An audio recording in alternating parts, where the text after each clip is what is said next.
কোনো কিছু আল্লাহর কাছে চাইতে হলে কিভাবে চাইতে হয়?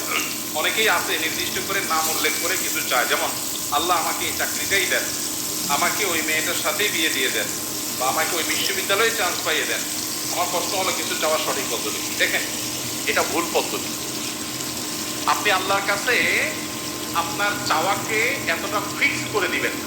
নবী করিম সাল্লাল্লাহু আলাইহি সাল্লাম দোয়া শিক্ষা দিয়েছেন সাহাবীদেরকে, আল্লাহুম্মা ইন্নী আসআলুকাল আফিয়াতা ফিদ দুনিয়া ওয়াল আখিরাহ। মানে কি? আল্লাহ আপনার কাছে দুনিয়া এবং আখিরাত উভয় জগতে কি চাই? শান্তি চাই। এখন শান্তি কি আল্লাহ লাখ টাকায় হবে, না হাজার টাকায় হবে, না 100 টাকায় হবে, না কোটি টাকায় হবে, না বিনা টাকায় হবে, সেটা আপনি জানেন। আমি কি চাই? শান্তি চাই, মনের প্রশান্তি চাই, মনের সুখ চাই।